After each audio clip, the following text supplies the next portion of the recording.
Ambassador Zethkri stood before the massive display screen in the Galactic Council chambers, his four eyes studying the territorial map with growing confusion.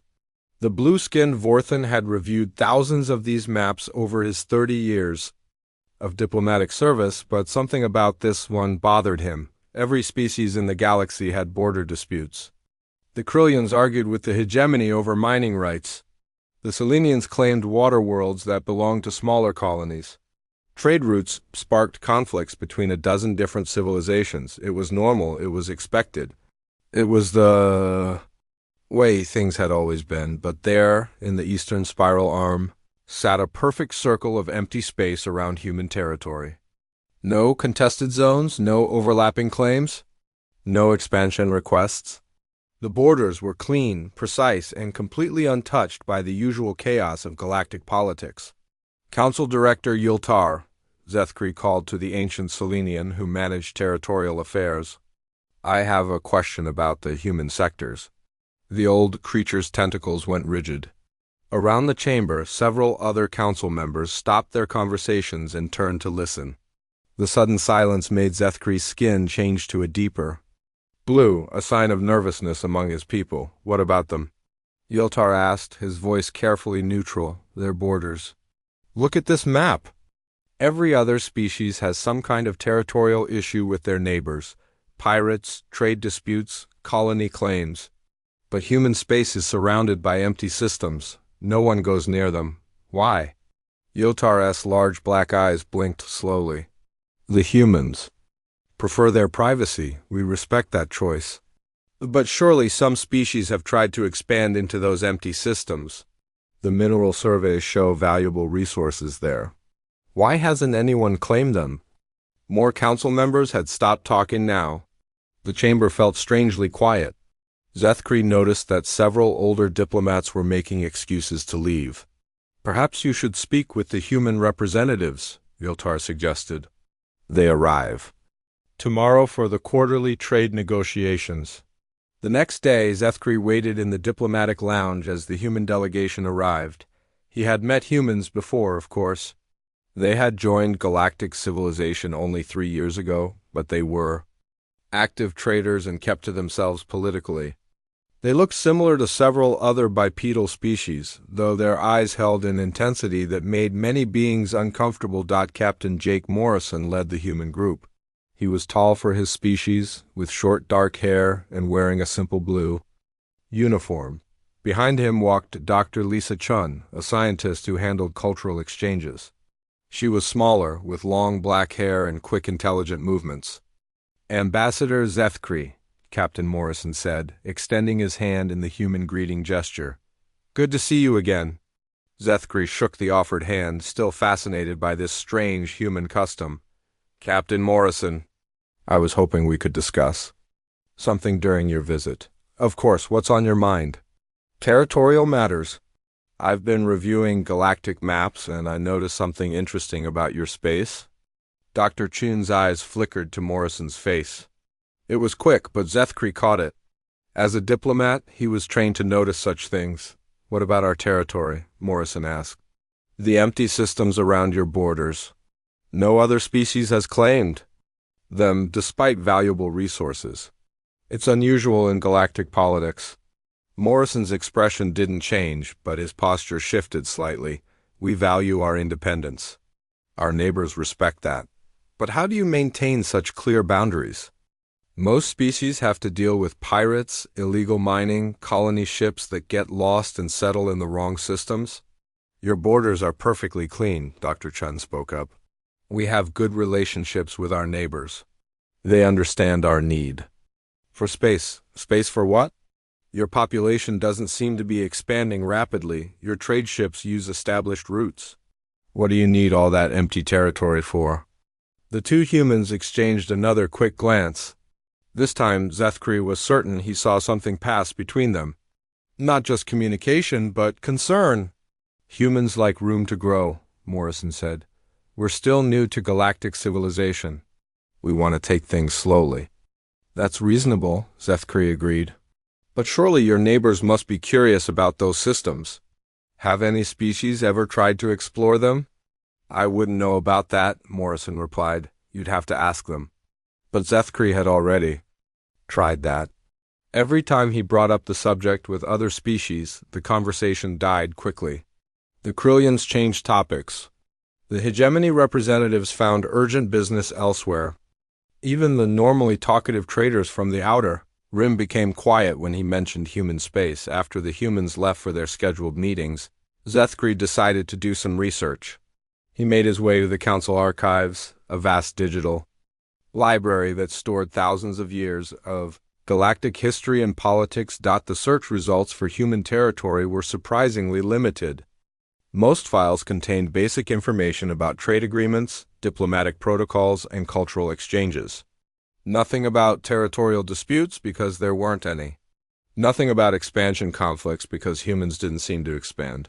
But buried deep in the restricted files, Zethkri found something interesting. A series of incident reports filed in the months following humanity's first contact with galactic civilization. The files were marked with the highest security classifications and labeled Human Contact Protocol Restricted Access.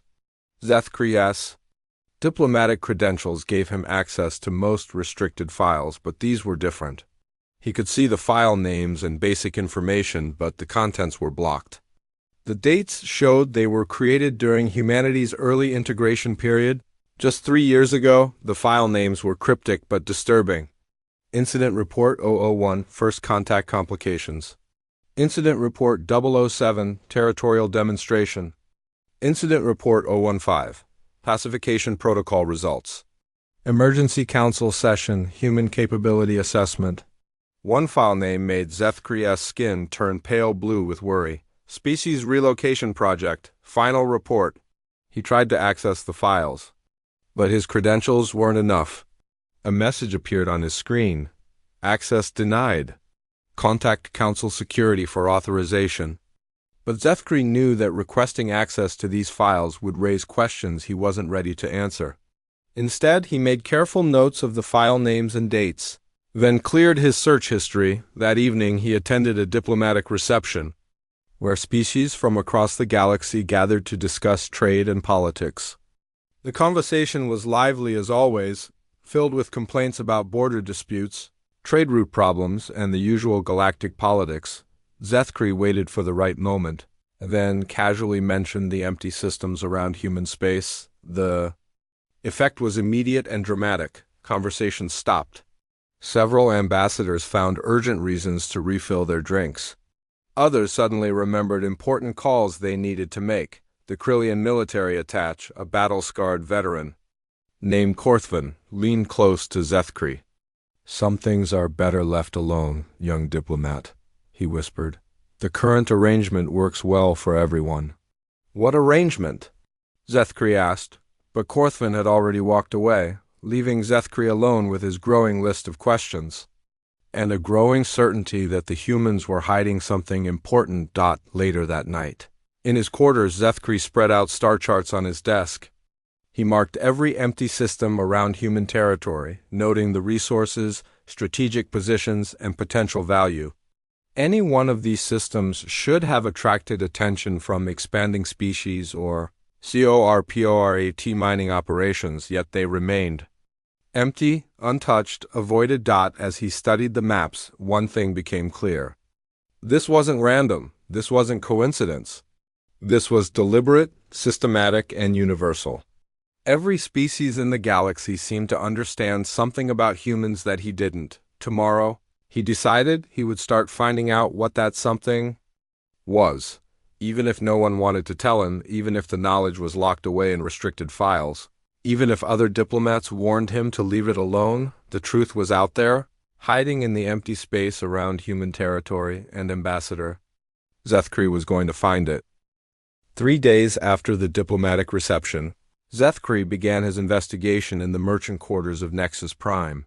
The busy marketplace was filled with traders from dozens of species, all sharing stories and gossip while conducting business. If there were secrets about human space, the traders would know them. He found Quendel at his usual spot near the spice vendors. The hegemony trader was ancient even by his species' standards, his gray skin marked with scars from decades of traveling. Dangerous space routes. Quindle had been trading across the galaxy since before humans made first contact. Ambassador? Quindle greeted him with a toothy smile. Looking for exotic goods today? Actually, I'm looking for information, Zethkri said. About trade routes. Near human space, Quindle's smile faded. His 6 eyes darted around the marketplace before he motioned for Zethkri to follow him to a quieter corner. Why do you ask about that? Quindle whispered. I've noticed that no trade routes go through the systems around human territory. Those routes would be much shorter and more profitable. Why do traders avoid them? The old merchant was quiet for a long moment. Then he pulled out a portable star chart and pointed to the eastern spiral arm. See this route here? It goes from Krillian space to the outer colonies. Takes 42 days. But if we went through these empty systems near human space, it would only take 28 days. Much faster, much cheaper. So why don't you use it? Quindle's hands shook slightly as he folded up the chart. Because some savings aren't worth the risk. My grandfather told me stories. His grandfather told him. Stories. We don't go near human space unless we're invited. What kind of stories? The kind that keep traders alive, Quindle said firmly. That's all I'll say. Zethkri tried to ask more questions, but the old trader packed up his goods and left the marketplace. Other merchants who had overheard their conversation suddenly became very interested in their own business. Frustrated but determined, Zethkri decided to visit the military district. If there were territorial issues involving humans, the various species' military representatives would have information. The Krillian embassy was his first stop. The Krillians were known as one of the galaxy's most aggressive military powers, constantly expanding their territory and testing their neighbors' defenses. If anyone would have tried to challenge human borders, it would be them. General Korthvin received him in a sparse office decorated only with battle honors and star charts. The general's scarred face and missing left arm told the story of a warrior who had seen real combat. Ambassador Zethkri, Korthvin said, what brings you to military territory? I'm researching territorial policies around human space. I understand the Krillian Empire has extensive borders near their territory. The general's expression hardened. We do. Have there ever been any conflicts? Border incidents? Even minor ones? Korthvin stood and walked to his star chart. He pointed to the border between Krillian and human space. See this line? We patrol right up to it, never cross it, never even get close. That's unusual for Krillian military doctrine, isn't it? Your species is known for testing boundaries. Not those boundaries, Korthvin said quietly.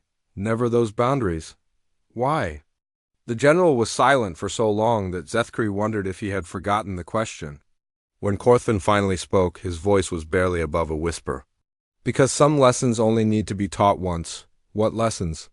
But Korthvin had already turned away. This conversation is over, Ambassador.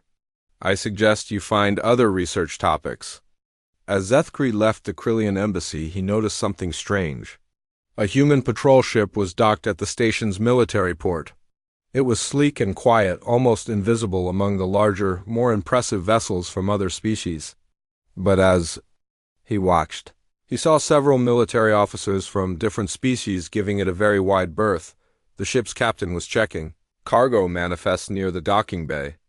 Zethkri recognized him from the diplomatic files. Commander Rex Stone, listed as a Deep Space Patrol officer. Stone was younger than Captain Morrison, with short brown hair and the kind of calm confidence that suggested extensive military training. Commander Stone, Zethkri called out as he approached. The human looked up from his data pad. Ambassador Zethkri, unexpected to see you in the military district. I'm conducting research on territorial policies. I was hoping you could answer some questions about human patrol routes. Stone's expression didn't change, but Zethkri noticed his hand move slightly toward his communication device. What kind of questions?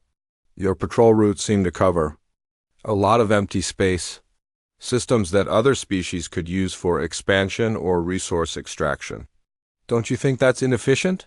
We patrol where we need to patrol, Stone replied. Our routes are designed for maximum security coverage. Security. Against what? There are no hostile species in your region. No pirate activity reported. No territorial disputes. What are you protecting? Stone was quiet for a moment, studying Zethkri's face. Ambassador, can I give you some friendly advice? Of course. Some research topics are more dangerous than others. Sometimes the absence of information is information itself. I don't understand. When every species in the galaxy agrees on something without talking about it, maybe you should ask yourself why they all came to the same conclusion. Before Zethkri could respond, Stone's communication device beeped.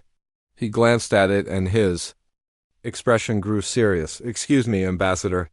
I need to report to my ship. As Stone walked away, Zethkri noticed something that made his skin turn pale blue. Other human crew members were boarding their ship with unusual urgency. Whatever message Stone had received, it seemed important. That evening, Zethkri returned to the Council archives. This time, he approached his research differently. Instead of searching for information about humans directly, he looked for gaps in the historical record. What he found was disturbing. 3 years ago, when humans first made contact with galactic civilization, there had been a flurry of diplomatic activity. Trade negotiations, cultural exchanges, territorial agreements. All normal for a new species joining the galactic community, but then, about 6 months after first contact, something changed. Military reports stopped mentioning humans. Territorial dispute files that had referenced systems near human space were suddenly marked as resolved. Several species expansion plans were quietly canceled. Most strange of all, 3 minor species that had been actively expanding toward what was now human space simply stopped appearing in any records. Their embassy offices were closed. Their trade agreements were terminated. Their representatives vanished from diplomatic functions. Zethkri searched for any mention of these species, the Yolani Confederation, the Breathin Collective, and the Zephyr Republic. All 3 had been small, but growing civilizations with territories that bordered current human space. There were no records of wars, no reports of conflicts, no diplomatic protests or refugee crises. The 3 species had simply disappeared from galactic civilization, as if they had never existed. As Zethkri dug deeper into the archives, he found one more disturbing detail. Every major military power in the galaxy had quietly updated their strategic doctrines about 18 months ago. The changes were classified, but he could see the dates and file titles. Revised First Contact Protocols. Updated Territorial Engagement Rules. Strategic Assessment, New Threat Categories. All dated after humanity's integration into galactic civilization. His investigation was interrupted by a soft chime from his personal communicator. The message was simple and unsigned. Some questions have dangerous answers. Consider whether you really want to know. Zethkri looked around the empty archives, suddenly aware of how alone he was. Someone was watching his research. Someone knew what he was looking for, but instead of discouraging him, the warning only made him more determined. Tomorrow he would visit the outer rim stations where refugees and displaced populations often gathered. If 3 species had disappeared from human border regions, there might be survivors who could tell him what really happened. As he gathered his research materials, Zethkri noticed one final detail that chilled him to his core.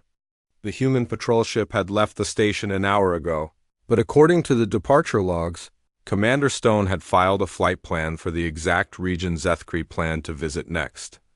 Either it was a coincidence, or someone was making sure his investigation didn't go unnoticed. The outer rim station of Haven Point was exactly the kind of place where displaced beings gathered to start new lives. Far from the core worlds, it attracted refugees, criminals, traitors, and anyone else who wanted to disappear from official records. If survivors from the 3 missing species existed anywhere, Zethkri would find them here. The station's main corridor was a maze of shops, bars, and temporary shelters. Beings from dozens of species mingled together, speaking in hushed voices and conducting business that would never appear on official trade logs. The air smelled of exotic foods, recycled atmosphere, and desperation. Zethkri made his way to the information broker district, where beings traded in rumors, secrets, and forgotten histories. He found what he was looking for in a dim bar called The Void's End, where a crystalline information broker named Mothrin had set up shop. Mothrin as species was known for their perfect memory and their ability to sense emotional traces in objects and locations. If anyone could help him find traces of the missing species, it would be one of the crystalline. Ambassador, Mothrin said as Zethkri approached her table. Her crystal-like body reflected the bar's dim lights in shifting patterns. You're far from diplomatic territory. I'm researching some historical events. 3 species that used to operate in the Eastern Spiral Arm. The Yelani Confederation, the Breathen Collective, and the Zephyr Republic. Mothrin's crystalline structure darkened noticeably. Around the bar, several conversations stopped as beings strained to listen. Those are dangerous names to speak, Mothrin whispered. Why do you seek them? They disappeared from Galactic. Records about 3 years ago? I'm trying to understand what happened to them. Mothrin was quiet for a long moment, her crystal body shifting through different colors as she processed thoughts and memories. Finally, she leaned forward. I've been to their worlds, she said quietly. What I found there changed me. What did you find? Empty cities. Perfect infrastructure. No bodies, no signs of struggle, no damage to buildings or technology. It was as if entire populations simply walked away from their lives and never came back. Zethkri felt his skin turn cold blue. All 3 species? All 3. Same pattern. I collected emotional traces from personal belongings left behind. The last emotions were not fear or anger. They were ... acceptance, as if the populations agreed to leave. That's impossible. Entire species don't just agree to abandon their homeworlds. Mothrin's crystal body pulsed with darker colors, unless they were given a choice that made leaving seem preferable to staying. Before Zethkri could ask more questions, he noticed a commotion near the bar's entrance. Several patrons were leaving quickly, and others were moving toward the back exits. A human woman in civilian clothes had entered the bar and was scanning the crowd. She was tall and professional-looking, with short blonde hair and the kind of confident posture that suggested military training. Her eyes found Zethkri and Mothrin, and she walked directly toward their table. Ambassador Zethkri, she said as she approached. I'm Dr. Karin White. I work for Human Diplomatic Services. We need to talk. Mothrin immediately stood up. This conversation is over, she told Zethkri. Some knowledge is too dangerous to possess. She gathered her things and left the bar. Quickly, leaving Zethkri alone with the human. Dr. White sat down across from him. You've been asking a lot of questions lately, questions that are making people nervous. I'm conducting legitimate research into galactic territorial policies. I know exactly what you're researching, White said calmly. The question is whether you understand what you're looking for. I'm looking for the truth about what happened to 3 species that used to live near human space. White was quiet for a moment, studying his face. Ambassador, let me ask you something. If you learn that truth, what would you do with it? Report it to the Galactic Council. It's my duty as a diplomat. And if that truth destabilized galactic civilization? If it caused panic, wars, or the collapse of peaceful relations between species? Zethkri hadn't considered this possibility. The truth is always better than lies. Is it? White asked. Sometimes the truth is a luxury that civilizations can't afford. She pulled out a small device and placed it on the table. This contains coordinates to a location where you can see a demonstration. It will answer all your questions about human capabilities and why other species maintain their distance. What kind of demonstration? The kind that explains why galactic maps end at human space. The kind that shows you why 3 species chose to relocate rather than remain in their original territories. Zethkri stared at the device. Relocate? They're not extinct? No, they're not extinct. They were given a choice: relocate to new worlds far from human space, or face the consequences of remaining in strategic locations during humanity's integration into galactic civilization. That's forced displacement. It's against every galactic law. White's expression remained calm. Yes, it is. But it was also the most merciful option available at the time. Merciful compared to what? Come to the coordinates in that device, and you'll understand. Bring whatever recording equipment you want, document everything. But understand that once you see what humans are capable of, you'll face the same choice those three species faced. What choice? Whether to accept the current arrangement and live peacefully within it, or to challenge it and face the full consequences of human attention. White stood up to leave, then paused. Ambassador, humanity didn't ask to be the most dangerous species in the galaxy. We didn't choose to be so effective at warfare that other civilizations instinctively fear us. But we are, and we've learned to live with that responsibility.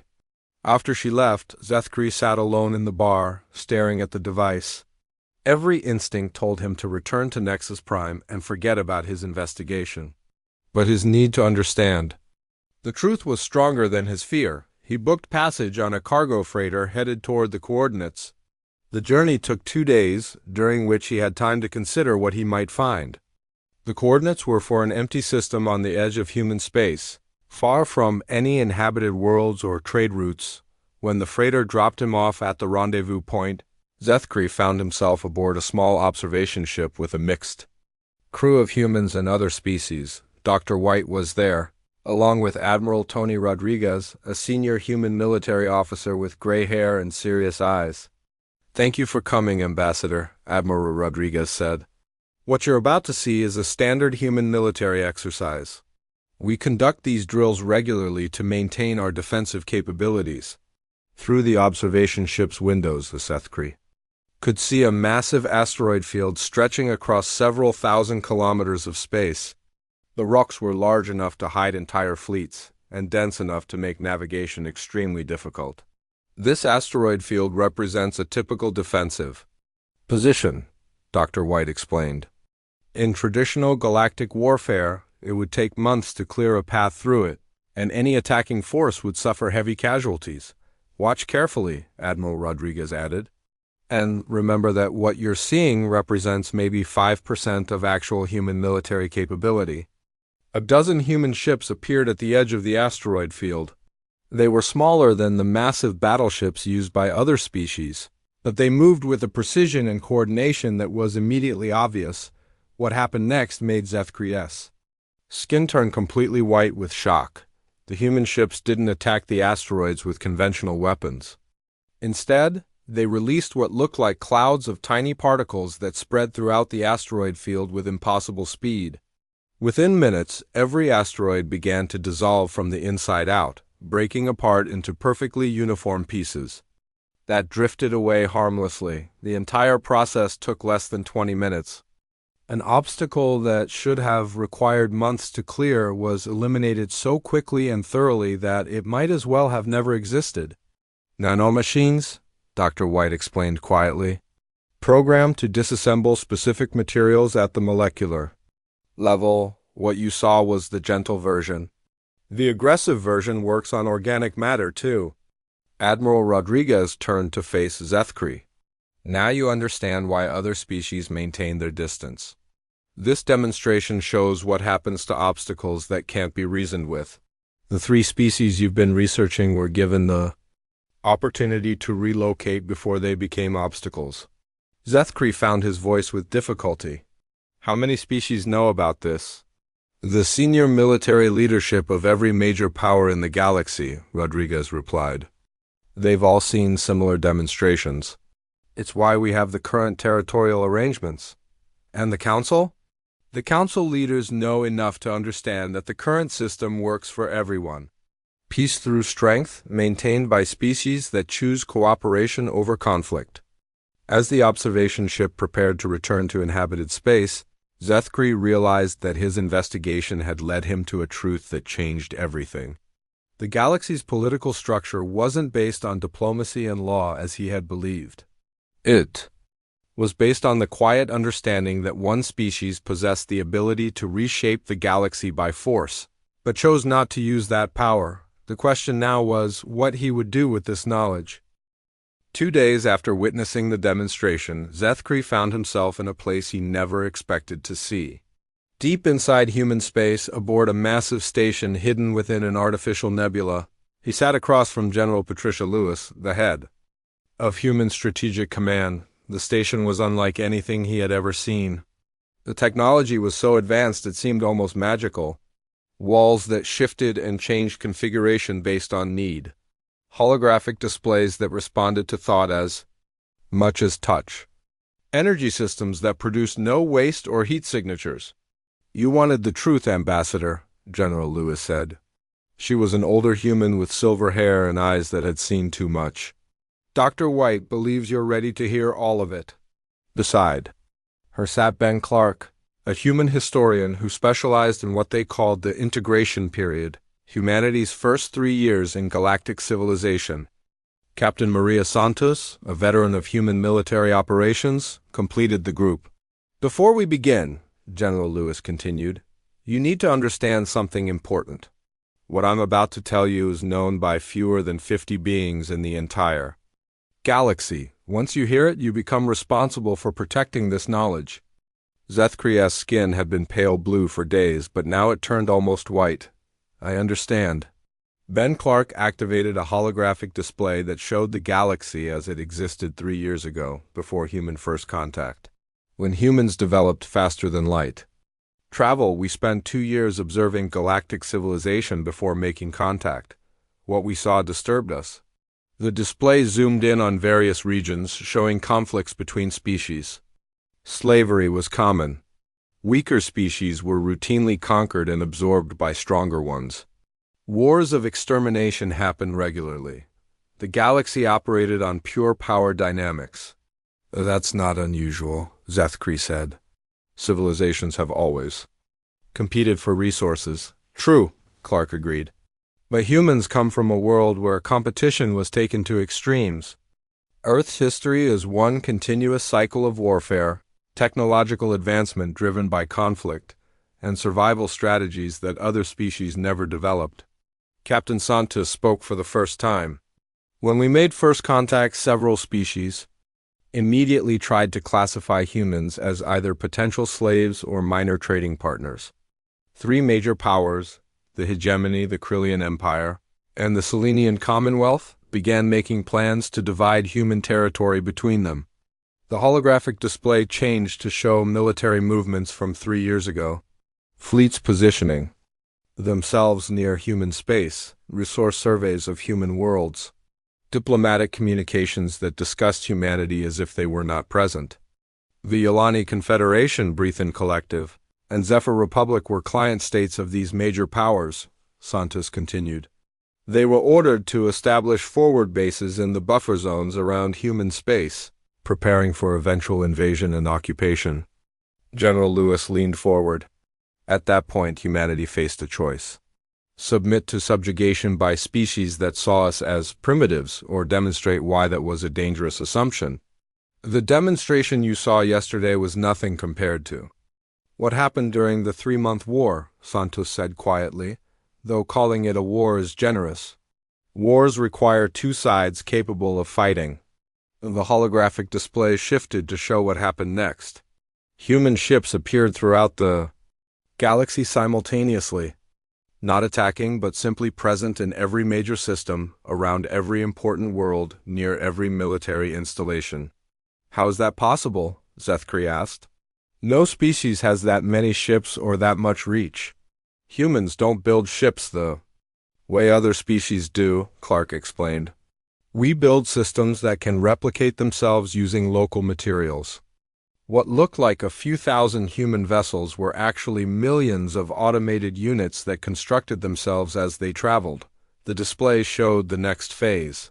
Human ships didn't attack military targets or civilian populations. Instead, they systematically disabled every piece of military technology belonging to the 3 major powers. Weapons stopped working. Ship engines failed. Communication networks went silent. It took 6 hours to neutralize every military asset belonging to 3 of the galaxy's most powerful civilizations. Santos said, "We didn't kill anyone. We didn't destroy any cities. We simply removed their ability to wage war. But that's impossible, Zethkri protested. The technology needed to do that ... exists, General Lewis said simply. Humans developed nanotechnology, quantum computing, and artificial intelligence to levels that other species haven't approached. We can reprogram matter at the molecular level, process information faster than biological minds can comprehend, and coordinate activities across galactic distances in real time. The holographic display showed the aftermath. Confused military leaders trying to understand how their weapons had simply stopped functioning. Governments attempting to negotiate with an enemy that had already won before the fight began. The three client species, the Yolani, Breathen, and Zephyr, were given a choice, Clark continued. They could relocate to new worlds far from human space with full compensation and assistance in rebuilding their civilizations. Or they could remain and face the consequences of being forward bases for an invasion that was no longer possible. They chose relocation, Santos added. We helped them establish new colonies in the Outer Rim. They're thriving in their new locations.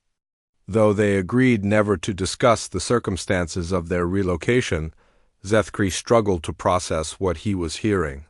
So humans conquered 3 major galactic powers in 6 hours without firing a shot. We neutralized their ability to threaten us, General Lewis corrected. We didn't conquer them. We demonstrated that conquest was impossible and offered an alternative. What alternative? The current system, Clark explained.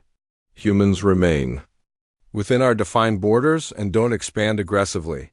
In exchange, other species maintain peaceful relations and don't attempt to challenge our sovereignty. Everyone trades freely, conflicts are resolved through diplomacy, and the galaxy enjoys the most peaceful period in its recorded history. The holographic display changed to show current galactic civilization. Trade routes flowed freely between species. Territorial disputes were resolved through negotiation rather than warfare. Military budgets had been redirected to infrastructure and exploration. The galaxy is safer now because everyone understands the cost of large-scale conflict, Santos said. Species that might have spent centuries fighting each other instead focus on development and cooperation. But it's based on fear, Zethkri pointed out. It's based on understanding, General Lewis replied. Fear is what drove the galaxy's previous cycles of war and conquest. Understanding is what drives the current peace. Clark activated another display, this one showing human research facilities. Humans spend most of our resources on projects designed to help other species advance their technology and improve their civilizations. We're working on medical breakthroughs, agricultural improvements, and clean energy systems that we share freely. Why? Zethkri asked. If you're so powerful, why help others become stronger? Because humans don't want to rule the galaxy, General Lewis explained. We want to live in a galaxy where we don't have to rule it. Our goal is to help other species develop to the point where they can be genuine partners rather than potential threats or subjects. Santos pulled up files showing human assistance programs. We've helped 12 species overcome genetic diseases, provided technology that doubled agricultural output for 6 civilizations, and shared clean energy systems. That eliminated resource wars in 3 sectors.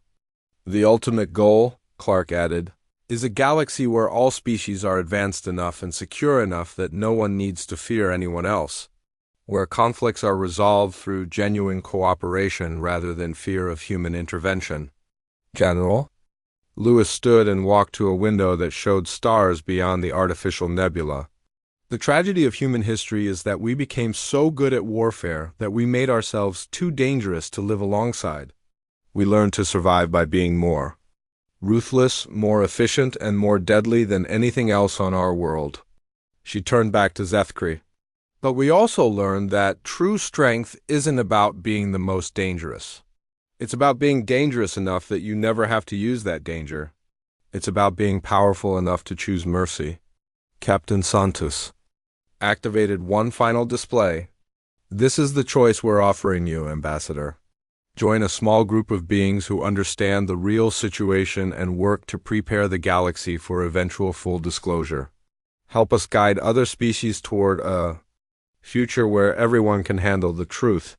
Or, Zethkri asked, or return to your normal life with your memory of these events modified, General Lewis said gently. You'll remember that you investigated human territorial policies and found them reasonable. You'll have no desire to pursue the matter further. You can edit memories? We can edit anything, Clark said quietly. Memories, genetics, matter itself. That's why other species maintain their distance. They understand that challenging humans means facing beings who can rewrite reality at the fundamental level. Zethkri sat in silence, overwhelmed by the scope of what he had learned. The galaxy he thought he knew was an illusion maintained by beings whose power was so vast they had chosen to hide it rather than use it. Zethkri sat in the silence of the human command station for what felt like hours. Though the chronometer showed only minutes had passed, the weight of his decision pressed down on him like the gravity of a massive world. Everything he thought he knew about galactic civilization had been revealed as carefully maintained illusion. I need to understand something, he finally said, his voice barely above a whisper. If humans are so powerful, why maintain the illusion at all? Why not just tell everyone the truth? General Lewis returned to her seat across from him. Because the truth would destroy the peace we've worked to create. Imagine what would happen if every species suddenly learned that their military strength means nothing, that their territorial borders exist only because we allow them to exist. Then Clark activated a holographic simulation. We've run thousands of models of what full disclosure would cause. In 87% of scenarios, it leads to immediate chaos. Some species would surrender completely and beg for protection. Others would become desperate and attempt suicide attacks. Most would simply stop functioning as independent civilizations. The current system works because everyone believes they have agency, Captain Santos added. Species negotiate treaties because they think their military strength gives them bargaining power. They develop technology because they believe they're competing with equals. They maintain their dignity because they don't know they're living in a protected sanctuary. Zethkri watched the simulation play out different scenarios. In one, species began fighting each other for human approval. In another, entire civilizations collapsed into despair when they realized their achievements were meaningless compared to human capabilities. The worst scenarios showed species attempting to develop weapons capable of threatening humans, leading to galactic-wide devastation. But this can't last forever, Zethkri said. Eventually, someone will develop technology that reveals the truth. Some species will advance enough to see through the illusion. Exactly, General Lewis agreed. That's why we need help. We're working on a gradual disclosure program that will take several generations to complete. By the time the full truth is revealed, other species will be advanced enough to handle it. Dr. White, who had been quiet during the briefing, spoke up. The humans you've met, Captain Morrison, Dr. Chung, Commander Stone, they're part of a careful program to slowly integrate human capabilities into galactic awareness. Each generation of contact reveals slightly more about what humans can do. It's like teaching children about adult responsibilities, Clark explained. You don't tell a child everything about the complexities of running a civilization. You give them age-appropriate information and gradually increase their understanding as they mature.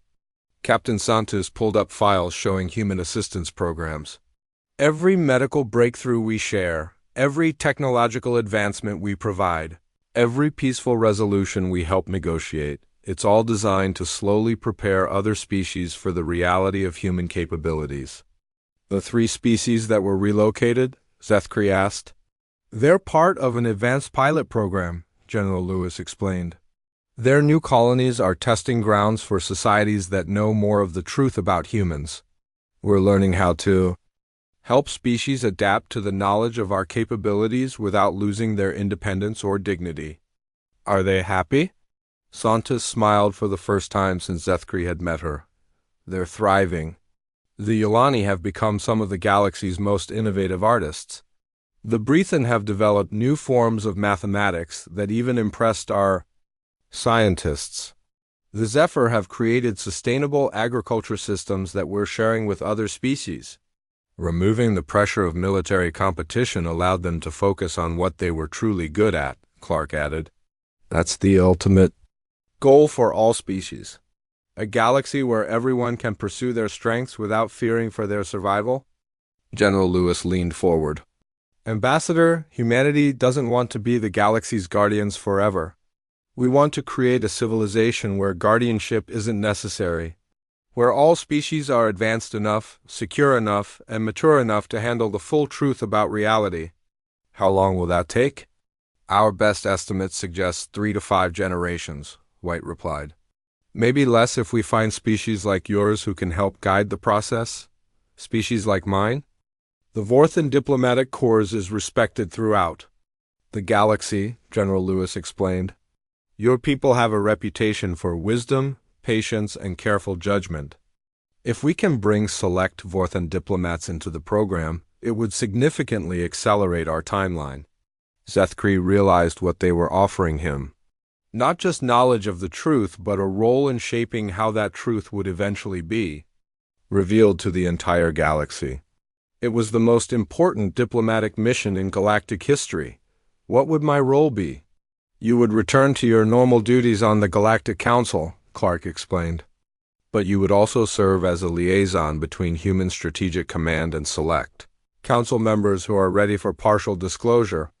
You would help identify which species are advancing quickly enough to handle more truth.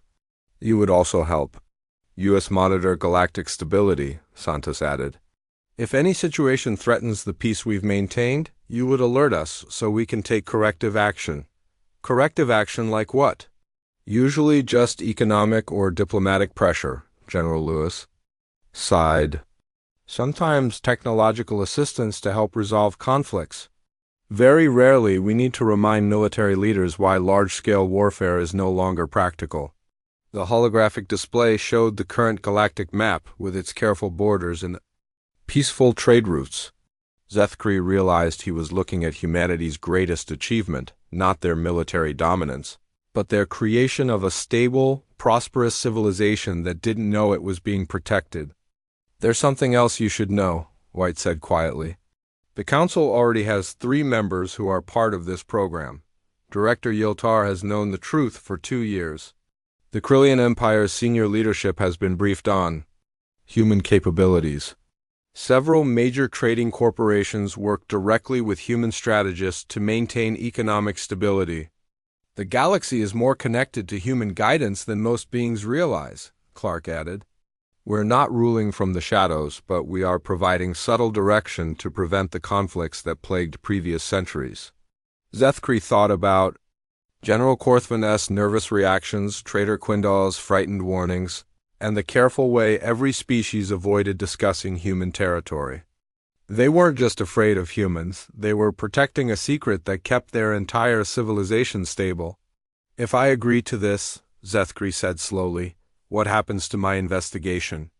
Other diplomats know I was researching human territorial policies. You'll report that you found human policies to be reasonable and effective, General Lewis replied. You'll recommend that other species adopt similar approaches to territorial management. Your investigation will be seen as a successful study of best practices, and the truth about the 3-month war remains classified until the galaxy is ready to hear it, Santos said, which might be in your lifetime if we can accelerate the disclosure timeline. Zethkri stood and walked to the station's observation window. Beyond the artificial nebula, he could see stars that marked the territories of dozens of species, all living in peace because they didn't know how fragile that peace really was. But was it fragile, he wondered, or was it the strongest peace in galactic history precisely because it was built on understanding rather than force? I'll do it, he said finally, but I have one condition. What condition? General Lewis asked. When the time comes for full disclosure, I want to be part of the team that tells the galaxy the truth. I want to help explain that humanity chose mercy over domination, cooperation over conquest. General Lewis smiled. Ambassador, that's exactly why we need you. Because you understand that the most important truth isn't what humans are capable of. It's what humans chose to do with those capabilities. 6 months later, Zethkri sat in his familiar office in the Galactic Council chambers, reviewing territorial agreements and trade negotiations. To his colleagues, he was the same dedicated diplomat he had always been. But now he saw the subtle signs of human influence everywhere, economic policies that prevented resource conflicts, diplomatic suggestions that resolved disputes before they escalated, technological breakthroughs that appeared just when species needed them most. The galaxy was indeed being guided, but so gently that most beings never noticed the guidance. On his desk lay the latest galactic map, with its clear borders around human space and its peaceful territories stretching across the galaxy. But now, when Zethkri looked at those empty systems around human borders, he didn't see mysterious emptiness, he saw breathing room. Buffer zones maintained not to keep others out, but to give humanity space to exist without overwhelming their neighbors with proximity to incomprehensible power. The galactic map ended at human space, because that's where normal galactic civilization ended and something far more advanced began. Everyone knew better than to ask why, because deep down, they understood that some questions had answers the galaxy wasn't ready to hear.